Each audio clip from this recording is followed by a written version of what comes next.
Rihanna, it's your dad calling. I hope this is a good time for you. Can we talk for a bit? I have something to ask you. Oh, hey Dad. What's going on? We just had some dinner a while ago. We're just watching some TV right now. Is everything okay with you? You sound a little tense over the phone. No, it's nothing bad. Don't worry. I just wanted to ask you something about your plans. Are you and David staying in tomorrow? It's Friday, and I was hoping you might be around at home. Yeah, we are. David came back today for a meeting on Monday. He's been working on the East Coast for that project, you know. He said he needed a break from all the stress and pressure. He's flying back on Tuesday morning. I see. Well, I was wondering if I could drop by tomorrow and see you guys. I know you want to spend some quality time with him, but I really miss him too. Just for an hour or so, maybe. I won't stay long. Are you coming alone? I mean, do I need to make lunch for you? Or do you have other plans? Yeah, just me. And thanks, that's very kind of you. Well, listen, don't tell your mom, okay? She doesn't know David is back. He can't stand it when she gets all clingy and fusses over him. He made me promise not to tell her. Yeah, I know what you mean. He made me promise the same thing. He doesn't want her to worry or interfere. Yeah, well, I had to lie to her. I told her I had an old friend in town and I was going to have lunch with him. I feel awful lying to her, but I don't have a choice. Actually, I do have a friend, so it's not a complete lie.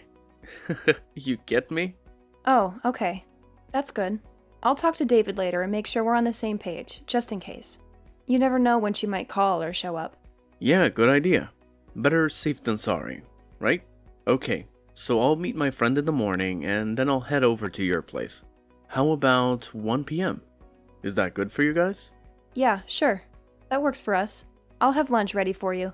You must be looking forward to seeing your son. It's been a while, hasn't it? Yeah, I really am. Okay, Rihanna. See you tomorrow. Take care.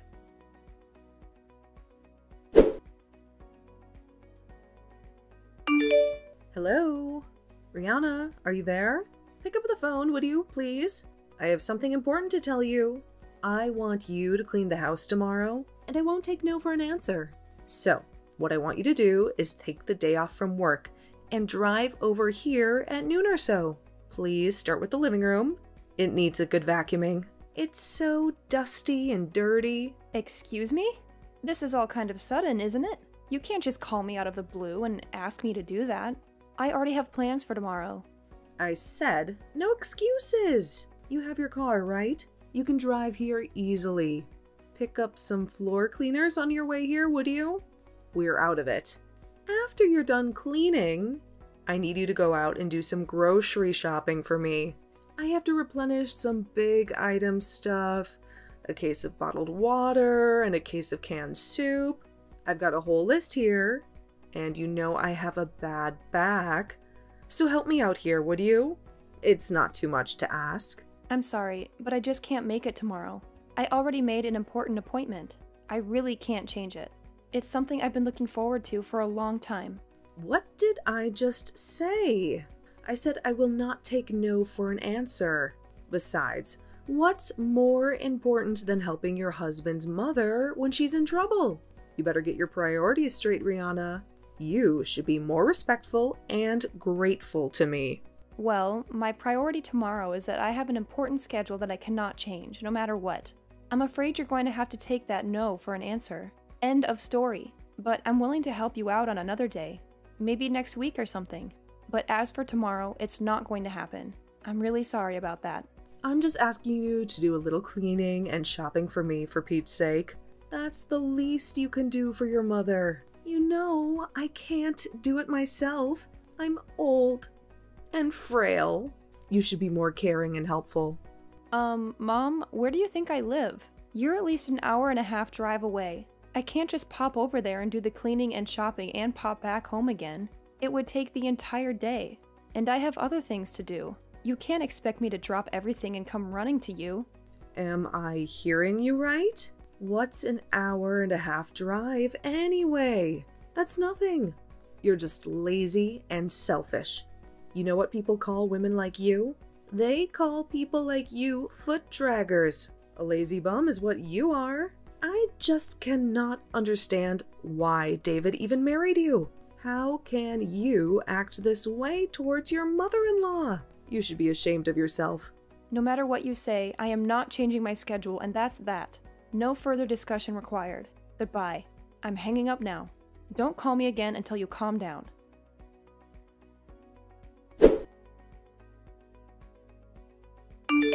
Good morning to you, my darling. How are you doing today? I'm fine, Dad. Thanks for asking. How about you? Yeah, not too bad. Just finished meeting with my friend. We had a nice chat. I'm on my way there now.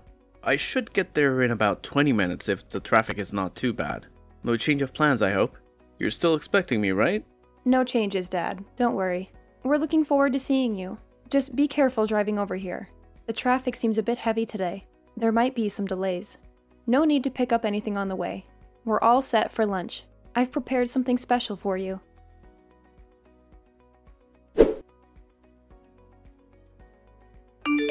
Rihanna, where the hell are you? I thought you would be cleaning the living room about now. I always knew you were lazy, but I didn't realize you were this much of a good-for-nothing slacker. I waited all morning for you. I never thought you would defy me so blatantly. There are consequences for your insubordinate attitude. You do realize that. I hope the living room still needs vacuuming. And you still have to pick up all those items at the grocery store. The store is not going to be open all night. I want this done today. This is the job of the daughter-in-law. You must get over here right this minute and get to work. I want you here in 30 minutes. No ifs, ands, or buts about it. You hear me, Rihanna? There will be consequences if you disobey me. As punishment for defying me and not showing up as I asked, you are going to have to prepare dinner tonight too. And I'm not talking about slapping a ham and cheese sandwich together. A proper dinner. You got that? Mom, are you finished? You were going on, and I couldn't get a text in edgewise. I thought I told you I wasn't going over there. I have another important appointment that I cannot cancel. I thought you understood. And I thought I told you to give your mother-in-law priority above all others, didn't I? I said my answer was no, and I wanted no further discussion about it. What is so hard to understand about that? You really are one cheeky woman, Rihanna. And to think that my dear son, my precious David, married you. What on earth was he thinking? You were just a deadbeat wife. You know what, Rihanna? I want you to divorce my son and disappear from our family forever. That's what I want from you. Mom, I would refrain from such name-calling if I were you. It's not as if we're simply talking face-to-face. All this is recorded and saved. Name-calling, huh? I'm being kind. I have worse things I want to call you. But I'm holding back. Besides, what I'm doing is providing discipline to a disobedient daughter-in-law. That's what I'm doing. If a name is called on occasion, it's for your own good. Okay, whatever. But I should tell you that your husband is furious. My husband? What are you talking about? He's not even here today. He's off meeting some old friend that's in town. Salma, what is wrong with you? What is this all about, for God's sake? I wish you would put a stop to all of this. Why do you have to treat Rihanna so horribly? What did she ever do to you? That you, Samuel? What is this? Why are you texting me? I'm over here at Rihanna and David's place right now, and she showed me what you've been saying to her. What is this? A lazy deadbeat wife? Really? How could you say such things to Rihanna? What? You're at David's place now? Why? David came back for a few days. Apparently he has a meeting at the office on Monday. He wanted to spend time with Rihanna over the weekend. I heard he was here, so on my way back from meeting my friend, I stopped in to say hello. Pardon me? David is back? He's home now? Why didn't anybody tell me what was going on here? This is the first I've heard of all this. Yeah, of course you haven't. I kept it from you. I didn't want you to know. If only you had told me, I would have gone with you today. How could you not tell me, Samuel? If I had known, I could have gone over there and provided Rihanna with the discipline that she needed to become a better housewife. Why didn't you tell me, Samuel? You want to know why I didn't tell you, dear? That's because David asked me not to tell you. Huh? What? David asked you not to tell me? How can that be? Why would he do a thing like that? You really don't get it, do you, Sama? Don't you see what you're doing? Get what? What are you talking about? What do I not get, Samuel? It's the fact that David is keeping his distance from you. He's avoiding having to deal with you. Keeping his distance? Did he say that? That he wants to avoid dealing with me, huh? But why? I don't believe you, Samuel. Why would my dear son want to avoid me? His own mother. I brought him up. I adored and doted on him. Since he was just a baby, I devoted my life to my son. How could such dedication and love not get through to him? How could he not feel the love I feel towards him? That's exactly what he finds intolerable. That fanatical devotion you have towards him. But is it really love? Isn't it just arrogance? A form of narcissism? I really wish you would wake up and smell the coffee. How dare you say that to me, Samuel? How about you? What have you done? Tell me, Samuel, as a father, what have you done for David that was so great? Did you shower him with love like I have all these years? As David's father, I think I've done what's necessary. I know that I am always here for him when he needs me, and I would do anything for him if asked. Pardon me? That's all? That you're there for him? I could say the same. Well, let me give you 2 examples of what I mean. The first example is David introducing me to his best friend, an old classmate of his from college. Excuse me? His best friend? What's that have to do with anything? It has everything to do with it, Sama. His best friend Daniel. You know Daniel, right? Wait, Daniel. What are you talking about, Daniel? He's that parentless boy. That orphan. That Daniel. I told him not to associate with him. He is not of our caliber. That's the one. You do remember him, don't you? How could he be David's best friend? You must be mistaken. You know that people like that, kids who grow up without parents, don't amount to much. Well, that Daniel that you so abhor, he's currently the CEO of a major corporation. A corporation that generates over $1 billion a year. No, that can't be. Not that orphan. He graduated from a top university all on his own. Finished at the top of his class. Right after he graduated, he started his own company and in no time built it into what it is today. When David first met him, he told me that he knew Daniel would go far. That he would succeed beyond anyone's wildest dreams. And he was right. Unlike you, David has a good eye for people. He knew Daniel would make a name for himself someday. He had no doubt in his mind. That Daniel? That parentless young man? He runs a $1 billion company?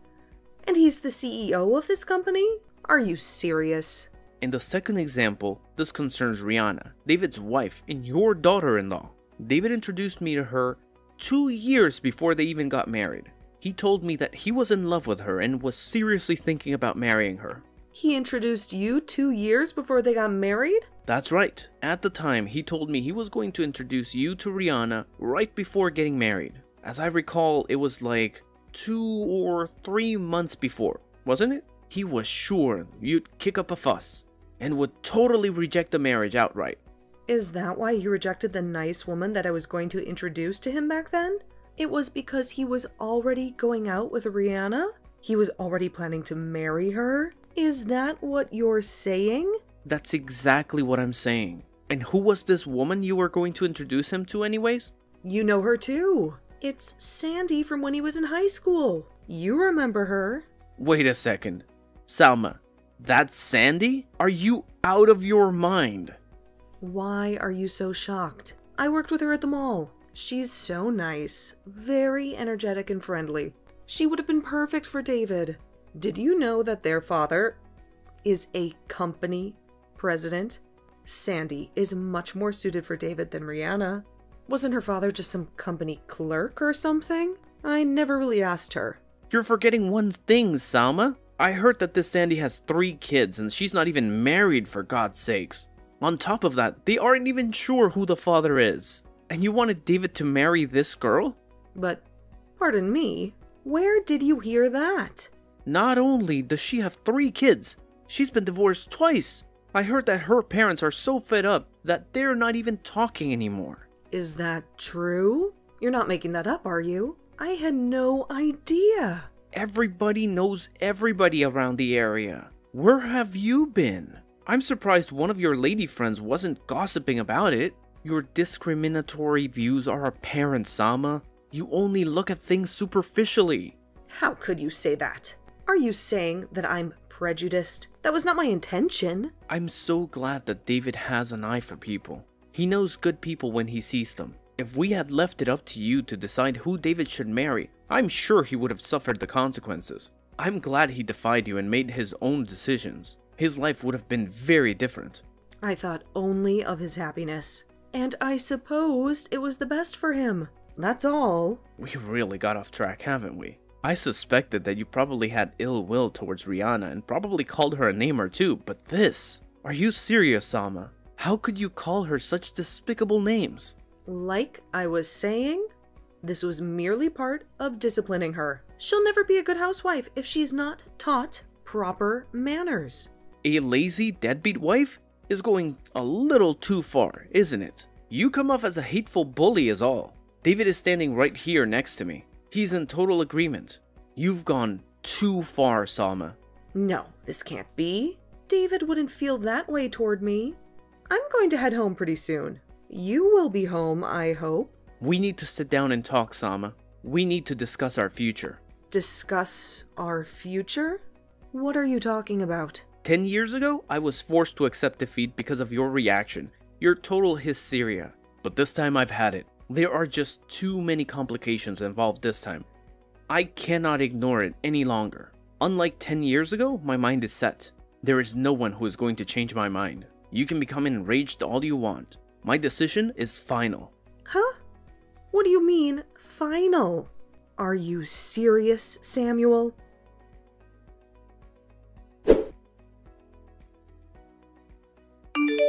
Rihanna, where are you?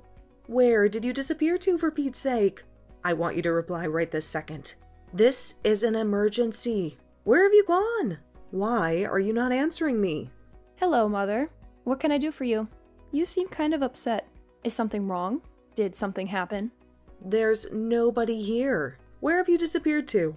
I came to your house, and there's no sign of you or David. Where are you hiding? Oh, I see what this is about. So you did go to our house. Samuel was right after all. He advised us to move out as soon as possible. I was a little reluctant at first, but he was right after all. I'm glad I took his advice. We're much happier now. My husband's advice? What are you talking about? What do you mean you moved out? Where did you go? No, Salma. He's no longer your husband. He divorced you, remember? He couldn't stand your meddling and your obsession with David. He told you to leave us alone, but you didn't listen. Shut your mouth, you young lady. This is all his fault and Samuel's fault. He just could not comprehend the love and consideration that I devoted to David. Unlike my husband, I was always thinking of my precious son. But David will come around one day. I know it. He'll look back and understand all that I did for him. He'll appreciate me more than you. I see you have not come to grips with what you did, have you? After that harsh condemnation that Samuel gave you, and you still don't understand.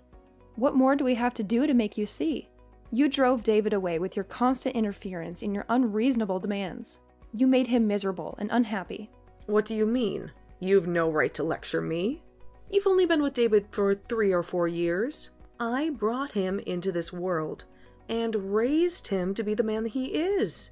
You will never understand the bond. The almost 30 years that I spent with him. It's a never-ending eternal bond. You can never break it. It was David, your devoted son, that suggested that we move and relocate. More accurately, he made the decision to take me to his current place of employment. He put in a transfer to the position back east. He wants to make it permanent, and the company agreed. He said he wanted to start a new life with me, away from you. You're moving there? To his current office? Seriously? What about your own job? Did you quit? How can you just leave everything behind? No, of course not. I was permitted to work remotely, so I can work from anywhere now. Very convenient, actually. I don't have to leave anything behind. I can keep my job and be with David at the same time. I see. Well, then I will pack some things and be over there by the end of the week. I'll find out where you are and I'll come to see you. I'm sure David will be happy to see me. I don't think so, Salma. The address over here is not the one you were told was a company dorm. We found a more permanent place. A place that you don't know about. What? You found a new place already? Where is this new place? How can you keep this from me? I'm your mother, so I have a right to know. I'm sorry, but I'm not permitted to divulge that information. After all, we moved in order to get away from you. So why would we tell you? You're the reason we left. We don't want to see you.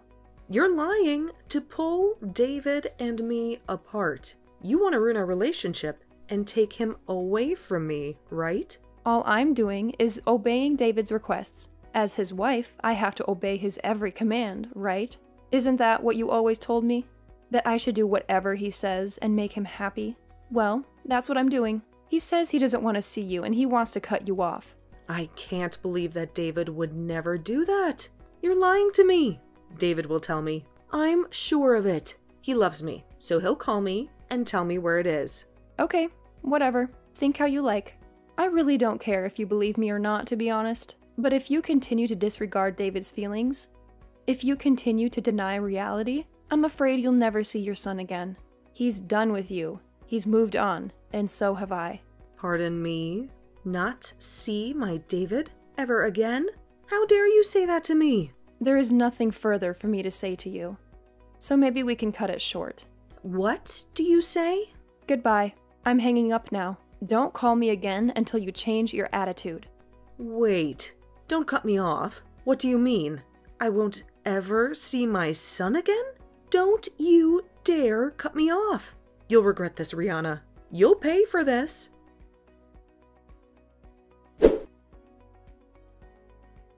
After all, Salma refused to face the truth. No matter how we pleaded, how we reasoned, she wouldn't listen. David was done with her. Her obsessive love for him had pushed him away. But she was blind to it. She loved him too much to let him go. David tried everything to make her see his point of view. He talked to her, he wrote to her, and he even begged her, but nothing worked. He came to us, his father and me, for help. He still loved her. She was his mother after all. He wanted to fix things, to keep the family together, but it was too late. His parents divorced. He breathed a sigh of relief, telling me one night over dinner, "It's over." He looked calm, serene. His father was the same. He apologized for the delay, for the pain he caused us.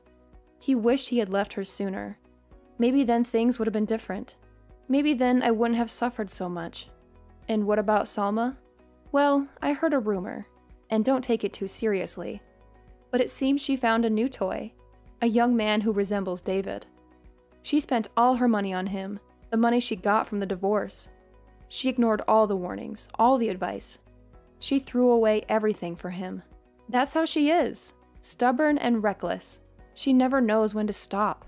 Maybe that's why she lost it all. And do I feel sorry for her? But for me, no, I don't. And I doubt she would want my help anyway.